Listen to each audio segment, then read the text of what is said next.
Call of Duty, FIFA, Fortnite ou encore Valorant. Ce sont des jeux sympas, c'est vrai. Mais les amis, on est en 2025 et pourtant trop peu de gens jouent aux jeux de combat. Street Fighter, Tekken, King of Fighters, Dead or Alive, Soul Calibur, des dizaines de jeux sont là, prêts à être découverts. Il ne manque que vous en fait. C'est pour ça que moi, le GOAT, je vous accueille dans le tout premier épisode de Jouer aux jeux de combat. Et pour bien lancer cette série, on va parler du papa du versus fighting. Vous l'avez vu dans le titre, Street Fighter avec son 6ème opus. Mais avant de vous expliquer pourquoi Street Fighter 6 est un indispensable, on va revenir jusqu'au tout premier Street Fighter pour remettre un peu de contexte bien sûr et comprendre qu'est-ce que Street Fighter et pourquoi c'est génial. Bref, c'est parti.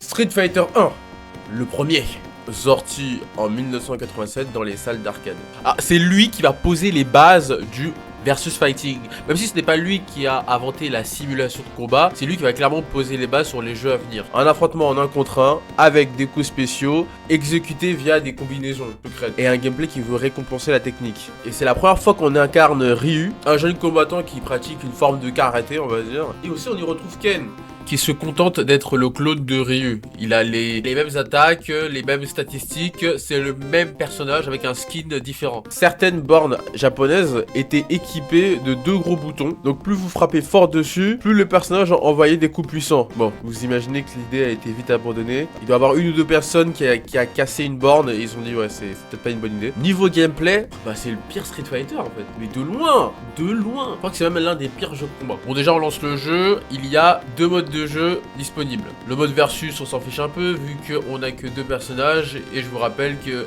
Ken et Ryu sont exactement pareils niveau gameplay. Donc on va se rabattre sur le mode arcade et là, je veux dire, en théorie le jeu vous dit que vous pouvez faire des coups spéciaux à travers des combinaisons.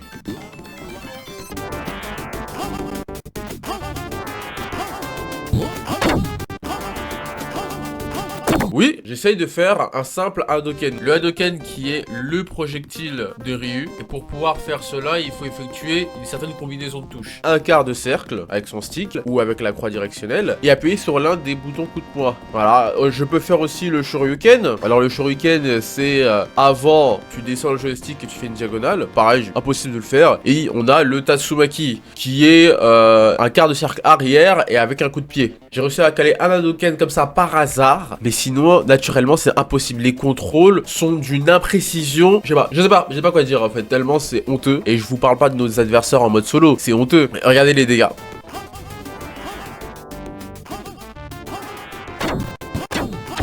Non mais regardez, vous avez vu 2 coups. 2 coups et un troisième pour me mettre KO. C'est pas normal. Mais j'abandonne pas. Je continue, je me fais déchirer, je me fais arracher, mais je réussis enfin à utiliser un Hadouken régulièrement. Mais comment j'ai fait? J'ai utilisé la technique de la folie. Oui, vous prenez votre manette, vous oubliez tout ce que vous avez appris sur n'importe quel jeu de combat, c'est-à-dire la précision et l'exigence. Vous attrapez votre stick et vous le tournez très vite. Vous le massacrez, vous le tuez. Et ça marche. Ça marche. Cette technique ne fonctionne que sur Street Fighter 1. Voilà, je ne suis pas un pro de Street Fighter 1 malheureusement, donc c'est le seul conseil que je peux vous donner. S'il y a un pro Street Fighter 1 qui se manifeste dans les commentaires parce que les contrôles sont infâmes. J'arrive même à faire le Tatsumaki et le Shoryuken. J'ai été tellement traumatisé par les contrôles de ce jeu que je ne vous ai même pas présenté le mode arcade, qui est en fait un tour du monde où on affronte différents combattants du monde entier. On est sur un tournoi d'arts martiaux en fait. Et mon voyage se passait très bien jusqu'à ce que je rencontre ce monsieur-là. Et que je tombe contre le boss final, le Saga. Déjà, je comprends pas ces mecs, ils arrivent à se protéger. Moi, j'arrive pas à me protéger, je sais pas pourquoi. Parce que normalement, pour se protéger dans Street Fighter, il vous suffit de reculer.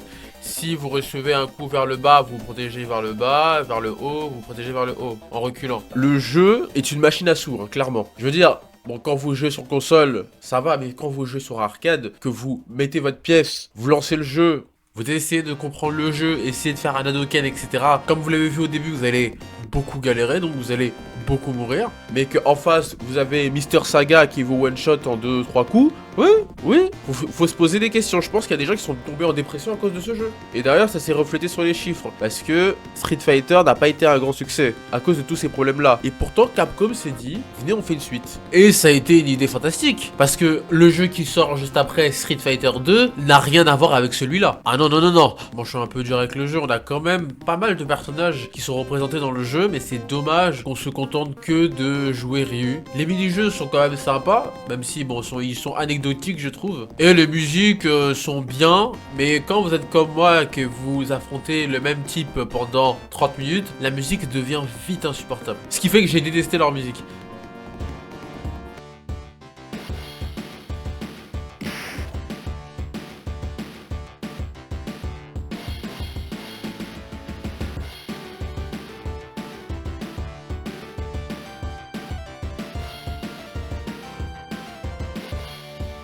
Sorti en 1991 sur borne d'arcade. Street Fighter 2 The World Tour, c'est la révolution. Ah, je vous le dis direct, c'est l'opposé de ce qu'est Street Fighter 1, c'est à des années-lumière. Le gameplay est bien plus fluide, plus réactif et stratégique. Et surtout, pour la première fois, les joueurs peuvent choisir entre 8 personnages jouables. Chacun avec son style, son pays, sa personnalité et ses techniques. On est loin des petits clones de personnages à chaque fois, ou le même genre de personnages. Et en plus d'avoir 4 boss non jouables. À ce niveau-là, on reste toujours sur le système de Street Fighter 1, c'est-à-dire 6 boutons, donc 3 coups de poing, 3 coups de pied, de 3 niveaux différents.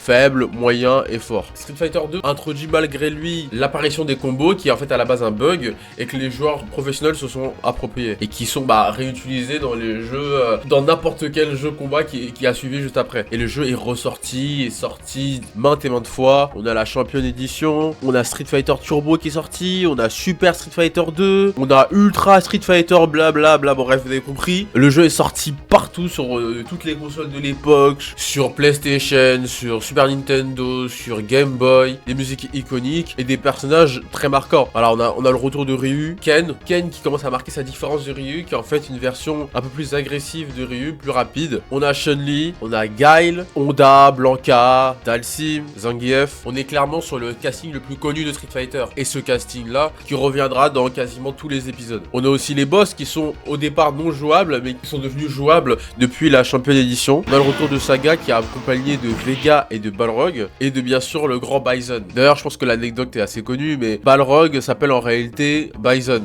Oui, parce qu'il faut savoir que le M de Bison signifie Mike, ce qui fait que le vrai nom de Balrog, c'est Mike Bison. Balrog qui est en référence à le boxeur Mike Tyson. Ils ont voulu déguiser le nom en mettant Mike Bison. Mais bon, c'est quand même pas passé, ce qui fait qu'ils ont inversé les noms des boss à chaque fois. Donc Saga est resté Saga. Vega normalement s'appelle Balrog au Japon, mais du coup il s'appelle Vega chez nous. Et Bison c'est Vega, mais du coup on a Bison. Et Street Fighter 2 introduit l'un des personnages les plus appréciés, les plus mystérieux du jeu de combat, Akuma, qui est une version de Ryuken qui est surpuissante. Le personnage est le plus fort du jeu, et en général quand vous voyez un Akuma dans un Street Fighter, c'est souvent le meilleur personnage du jeu. C'est le type de personnage en fait qui est très rapide, très puissant, mais qui a une petite barre de vie. Il peut donc très vite tuer l'adversaire, mais il peut être aussi très vite éliminé. Qui était à la base un boss caché et qui est devenu un personnage jouable dans les dernières versions de Street Fighter 2. Et c'est ainsi que j'enchaîne avec Super Street Fighter 2 Turbo.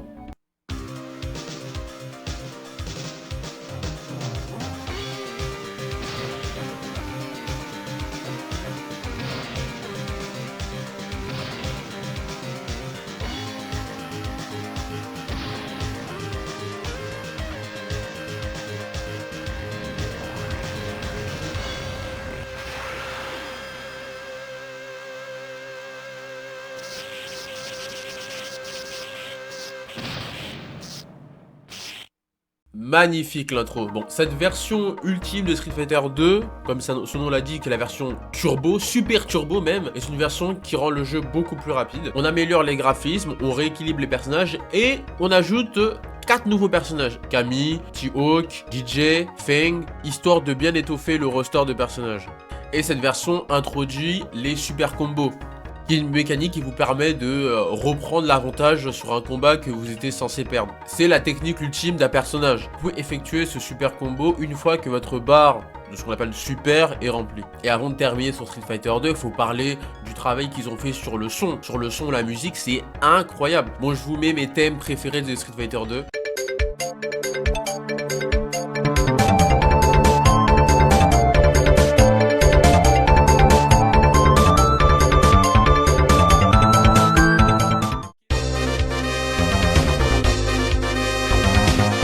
Mais attendez. Mettez-moi le vrai Guile, s'il vous plaît.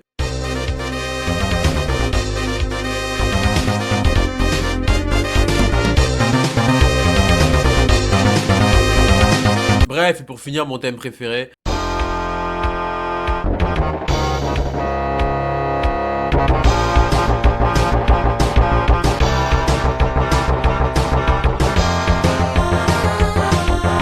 Et si je combine avec tous les sons que font les personnages, je veux dire quand Ken fait son Hadoken, quand Guile fait son Sonic Boom, tous ces sons-là font partie en fait, de ce qui a contribué au succès de Street Fighter, qui a rendu particulièrement le casting de Street Fighter 2 iconique. Beaucoup de gens qui n'ont pas forcément joué à Street Fighter connaissent ces sons-là. Et on n'a jamais su vraiment ce qu'ils disaient. Hadouken! Shoryuken! Tatsunaki Senpuken! Tiger Uppercut! Olay olay! Spinning Bad Key! Yeah!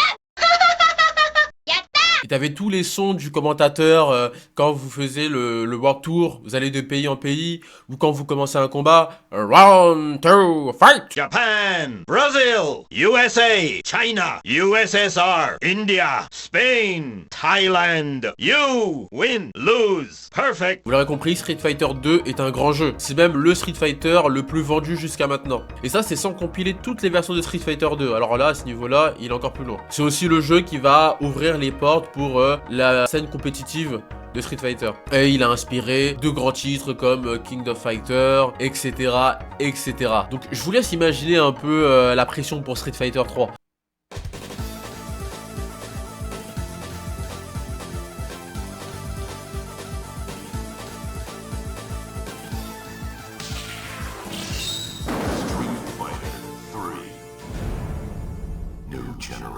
Street Fighter 3 New Generation, sorti en 1997. Ce qui est particulier avec Street Fighter 3, c'est que celui-là a voulu casser son lien avec Street Fighter 2 et Street Fighter 1, jusqu'au casting. C'est-à-dire que dans le casting de Street Fighter 3, on ne retrouve quasiment aucun personnage de Street Fighter 2, excepté Ryu et Ken, même pas Chun-Li. Donc dans le nouveau casting, on a Alex qui est le héros officiel du jeu, on a Dudley, Ibuki, Elena, Necro, Oro, Sin, Yon, et le boss final, Jill. L'un des cœurs du gameplay de Street Fighter, c'est l'introduction du Parry System.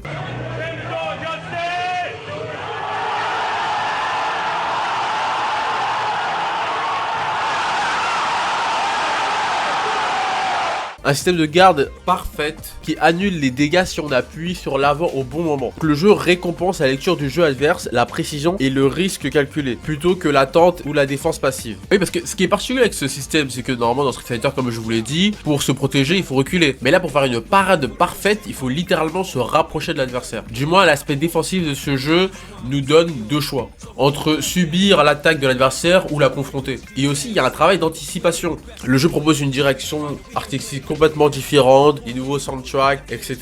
Mais malgré toutes ces innovations, le jeu ne séduit pas du tout. C'est mitigé. Trop de nouveautés, un roster qui ne trouve malheureusement pas son public, alors que les personnages sont excellents. Mais bon, il faut réagir. Du coup, Capcom ressort une nouvelle édition Street Fighter 3 Second Impact, une version qui rajoute des stages, qui rééquilibre le jeu et qui ajoute deux personnages, Hugo, un catcheur allemand tout droit venu de Final Fight, et Urien, le frère de Jill. Juste après ça, Capcom ressort une nouvelle édition Street Fighter Third Strike.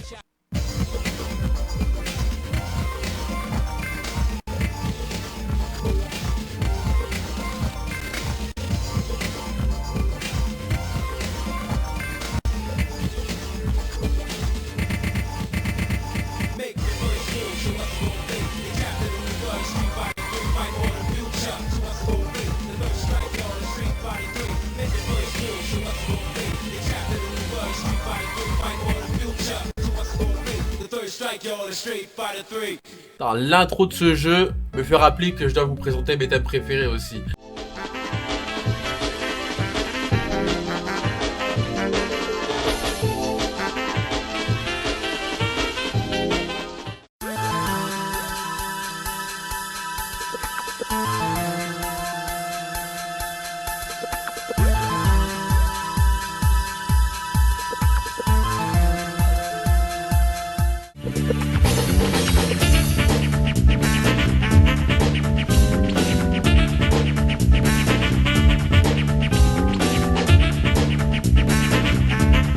Là, Capcom ajoute 5 personnages, dont Makoto, qui est très connu aujourd'hui, même très demandé dans le nouveau Street Fighter, hein. Remy, Q, 12, et le retour de Chun-Li. Mais encore une fois, malgré cette volonté d'innover chez Capcom, le jeu n'aura pas le succès, ce sera même un échec. Et cela s'explique aussi car l'arcade est en train de s'effondre à ce moment-là, et des jeux comme Tekken ou Virtual Fighter sont en train d'exploser, donc les gens se dirigent plus vers un 3D. D'ailleurs, beaucoup s'attendaient à ce que Capcom passe de la 3D pour Street Fighter 3, mais ils sont restés sur de la 2D. D'ailleurs, Capcom n'a jamais fait de Street Fighter 3D. Malgré l'échec de Street Fighter 3 en l'état, beaucoup de gens vont retourner leur veste et vont se rendre compte que le jeu était bien en fait, et que beaucoup n'ont pas laissé de la chance au jeu de s'exprimer. Et puis des années après, le jeu va gagner en popularité chez les joueurs hardcore, chez les fans de compétition, de jeux de combat, et le jeu va redorer son blason à travers l'e-sport. Donc aujourd'hui, personne n'osera critiquer le grand Street Fighter 3, mais pourtant ça a été un échec commercial.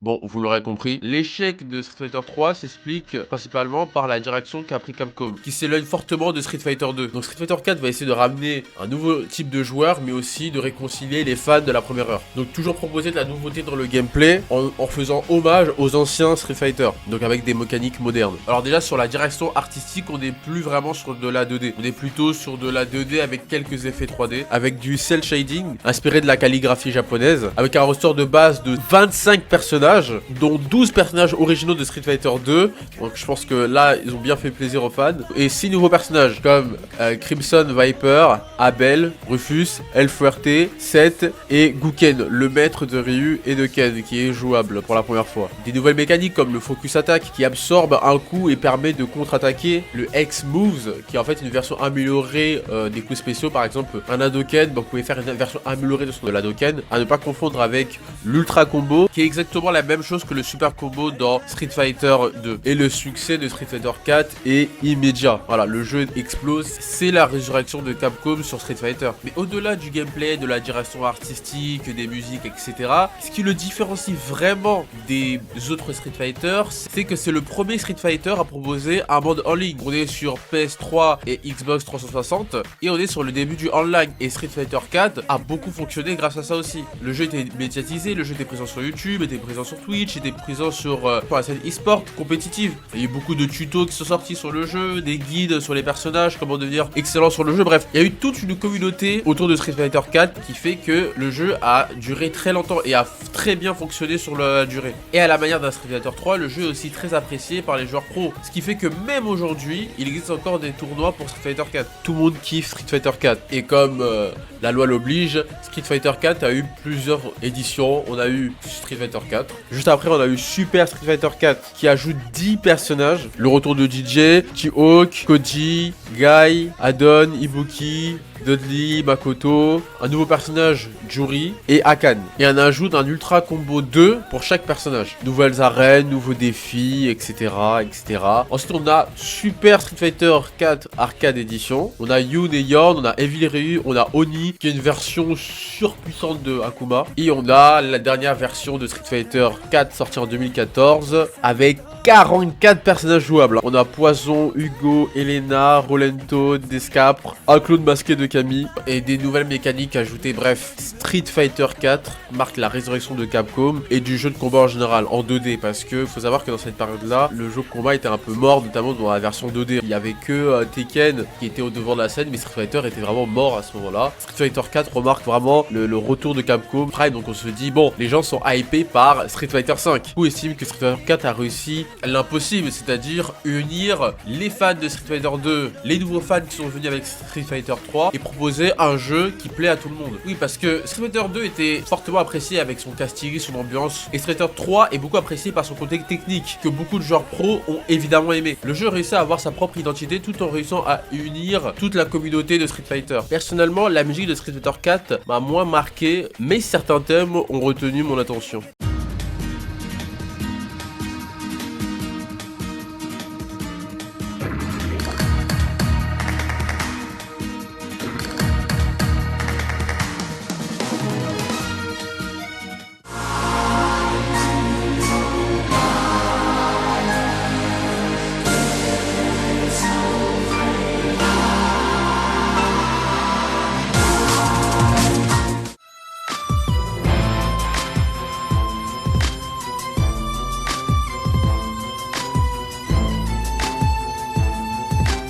tous les projecteurs, tout est braqué maintenant sur le nouveau Street Fighter qui va arriver, Street Fighter V.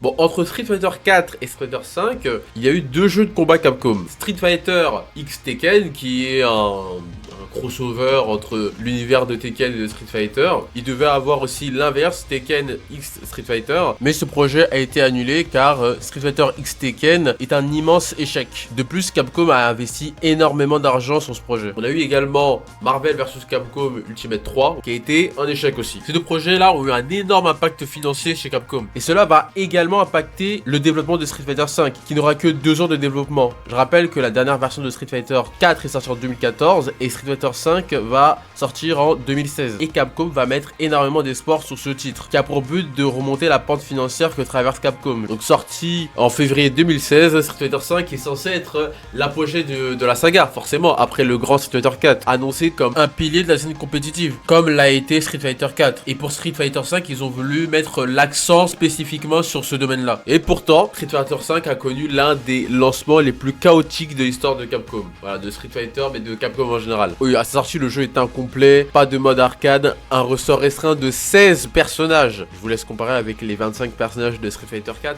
Le mode histoire qui est intégré juste après la sortie en juillet 2016, mais qui s'avère décevant. Niveau gameplay, Street Fighter 5 introduit quand même plusieurs mécaniques originales. Le V-Skills, en fait, une capacité unique par personnage, obtenable via une barre de récupération, la barre V. Le V-Triggers, qui booste ou active une transformation d'un personnage une fois la barre remplie. Le V-Reversal, qui a un contre, qui est une défense. Et plus tard, le V-Chips, qui est en fait un outil défensif qui permet de faire un backdash en étant invincible. Le jeu a connu un démarrage compliqué, donc Capcom a essayé de ajouter via un système de saison, parce qu'il faut savoir que beaucoup de jeux de combat font maintenant. Vous avez le jeu de base qui sort, au lieu de ressortir plusieurs éditions comme faisait Capcom jusqu'à maintenant, on sort ce qu'on appelle des DLC, donc du contenu additionnel payant, avec des nouveaux personnages, des nouvelles mécaniques parfois et des nouveaux stages. Donc on a eu la première saison, la saison 2 qui réintroduit d'anciens personnages de Street Fighter 4, mais c'est vraiment à partir de la saison 3, avec l'arrivée de Saga, Jay, Blanca,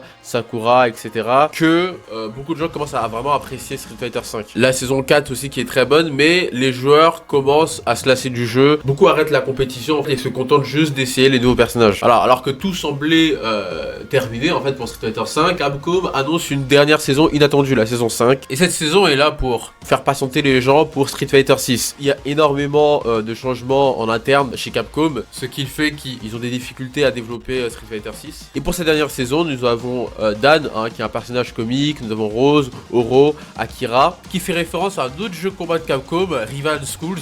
Et enfin Luke, personnage totalement nouveau et pensé pour être la nouvelle tête d'affiche de Street Fighter, notamment pour Street Fighter 6. Et cette saison est vue comme un hommage pour les fans de Street Fighter, notamment pour ceux qui ont soutenu Street Fighter 5 depuis le début. Et on a des personnages incroyables, comme Dan, qui représente le personnage comique par excellence. S'il vous plaît, mettez Dan dans Street Fighter 6. Et malgré un lancement catastrophique, Street Fighter 5 s'est transformé au fil des années en un jeu profond, complet et compétitif. C'est d'ailleurs le deuxième Street Fighter le plus vendu. Et pour un jeu catastrophique, je trouve qu'il s'en sort très bien. Malgré qu'il est apprécié, je pense que la plupart des joueurs préfèrent toujours un Street Fighter 4 ou un Street Fighter 3, je pense. Bon, maintenant que je vous ai tout dit, juste maintenant, vous savez tout, du Street Fighter 1 jusqu'au dernier Street Fighter 5, prenez maintenant l'enjeu des Street Fighter 6. L'enjeu des Street Fighter 6, remplit-il ses objectifs? Est-il un excellent Street Fighter? Est-il un bon jeu de combat? Et bah là, je vais vous le détailler.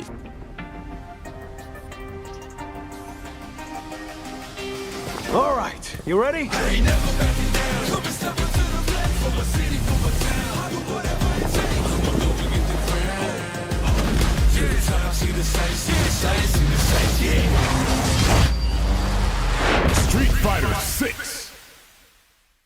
Dans ce jeu, Capcom a voulu faire du changement sans reproduire les erreurs du passé. Avec la nouvelle équipe de développement, on ressent une vraie fraîcheur. Première chose qui va taper à l'œil, c'est les graphismes. Je trouve le jeu sublime. Les effets de couleurs, l'aspect rue, combat de rue, qui sont beaucoup plus représentés dans ce jeu-là. Ça s'appelle Street Fighter, mais on a un monsieur en kimono blanc qui lance des boules magiques. Je sais pas où est l'aspect rue là-dedans, mais c'est pas grave. De toute façon, pour moi, il n'existe qu'un seul vrai jeu de combat de rue. On en reparlera un jour. Premier choc, hein, Capcom a redesigné la plupart de ses personnages comme Chun-Li et Ryu. Ils ont voulu refaire ce qu'ils avaient tenté avec Street Fighter 3, mais cette fois sans supprimer les icônes de la série. Ils les ont plutôt mis à jour. Le ressort de base de Street Fighter 6 est de 18 personnages. Ce n'est pas énorme, surtout si on compare à Street Fighter 4, mais c'est plus compréhensible ici, contrairement à son grand frère. La tête d'affiche du jeu, c'est Luke, venu avec toute sa bande. On a Jamie, Lily, Kimberly, Manon, Marissa et l'antagoniste de Street Fighter 6, JP. Ce qui est suivi du premier DLC avec Rashid de Street Fighter 5, Aki, personnage original disciple de Feng dans Street Fighter 5, Ed, un autre personnage de Street Fighter 5, décidément c'est le DLC de Street Fighter 5, et à la fin le grand Akuma, et qui fait fortement penser à Shin Akuma dans cette version. Puis vient le deuxième DLC avec Bison qui se prend pour Raoh de Hokuto no Ken, Terry venant de l'éditeur SNK. Faut savoir que mon premier jeu de combat c'est celui-ci. C'était un jeu qui opposait la licence Capcom à la licence SNK, qui est une licence qui fait pas mal de jeux de combat. Et le premier personnage sur qui j'ai sauté, sur qui j'ai joué, sur qui j'ai passé des heures, c'est Terry. C'est littéralement un de mes personnages préférés de tout jeu combat confondu. Mai, personnage de SNK aussi que j'aime beaucoup. Et enfin Elena, revenu tout droit de Street Fighter 3. Visuellement le jeu est sympa, il a un roster correct. Ah oui, mais en parlant de visuel et de direction artistique, faut que je vous mette mes 3 thèmes. C'est parti.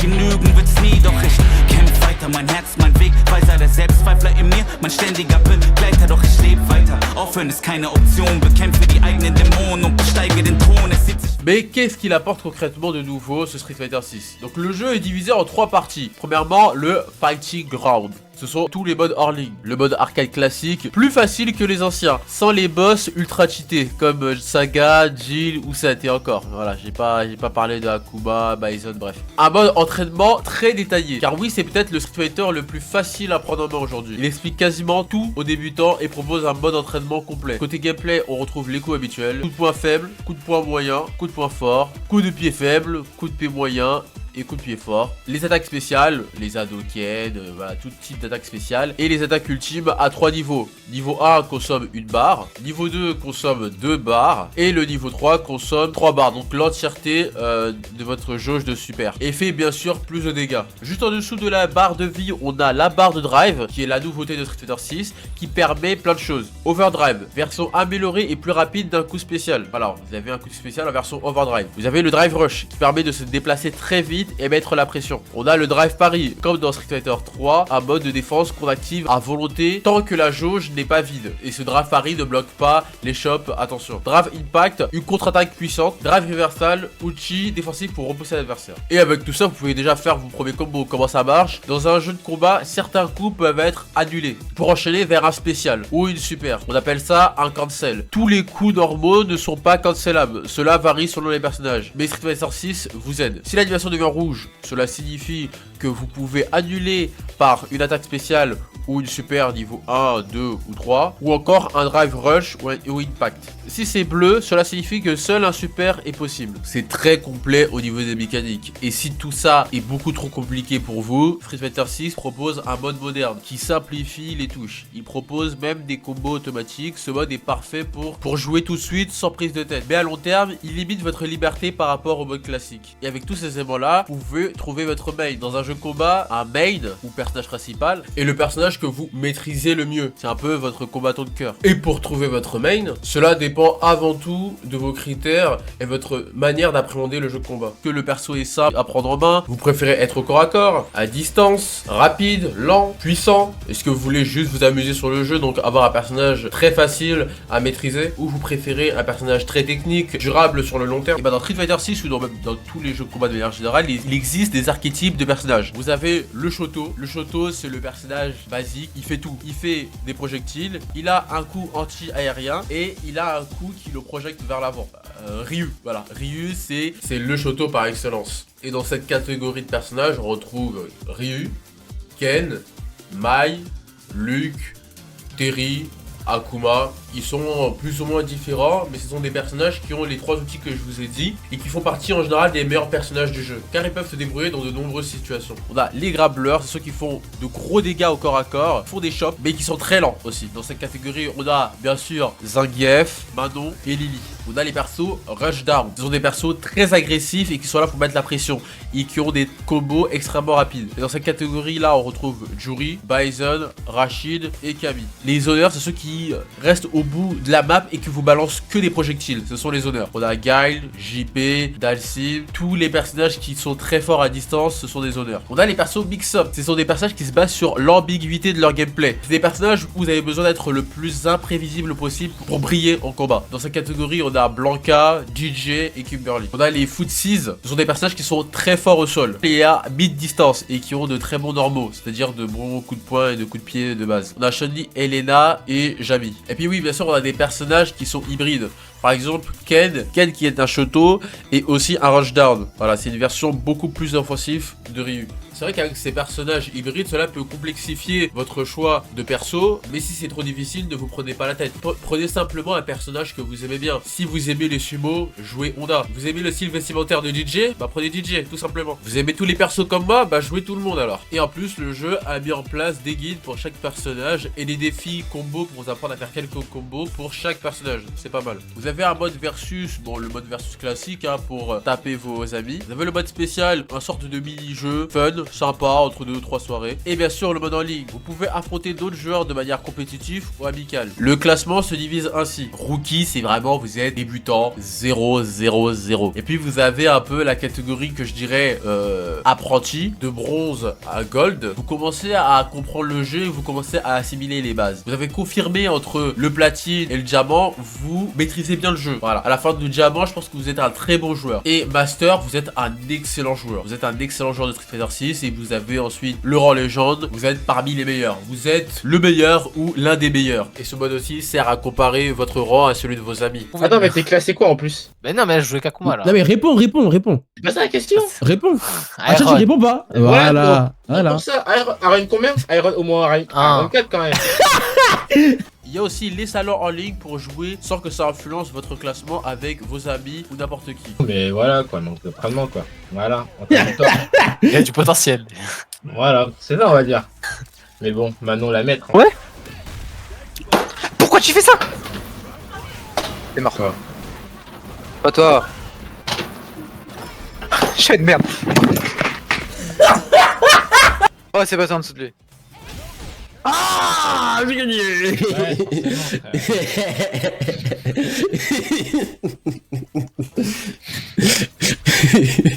T'entends comment il se met à crier là à chaque fois? N'importe.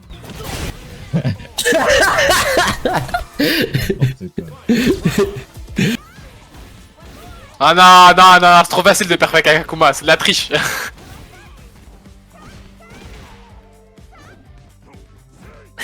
C'était d'enfoiré.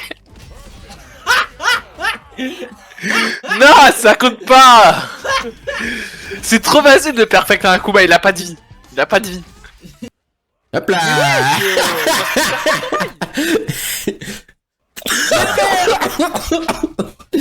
Mais c'est quoi ça?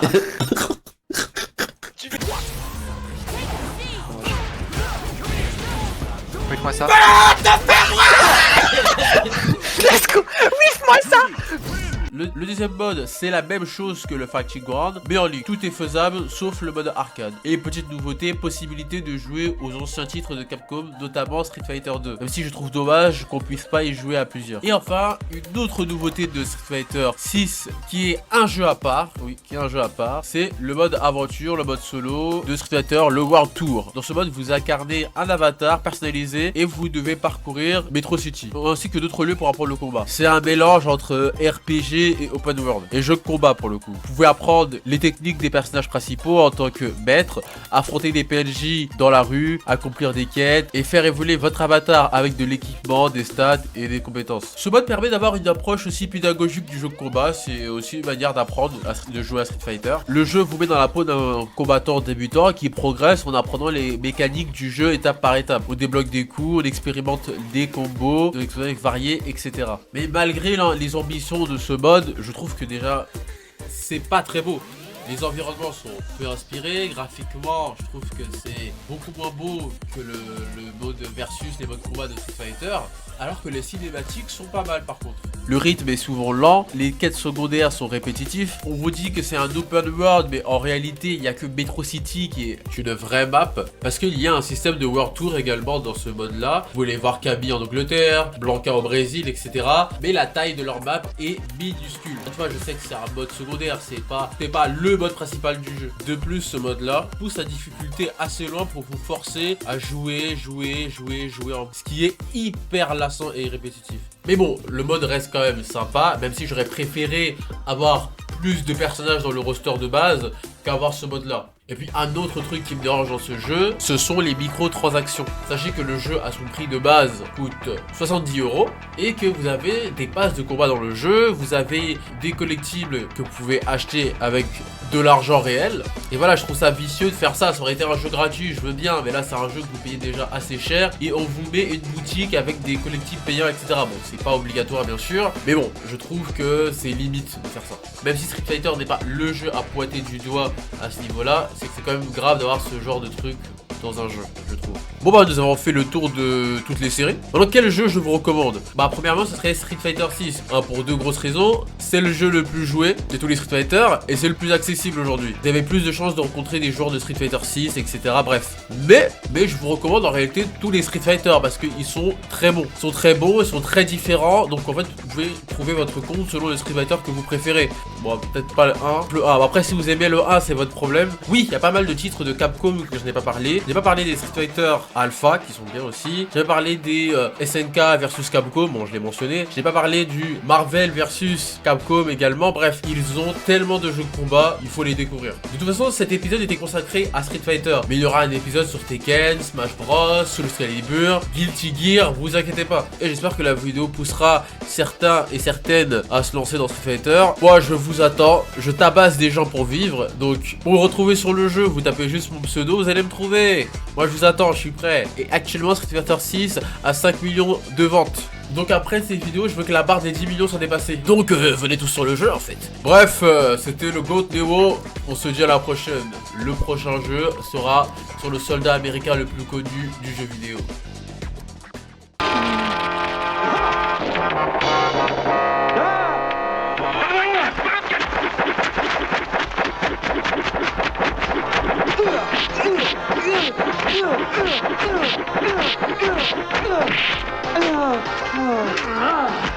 Oh.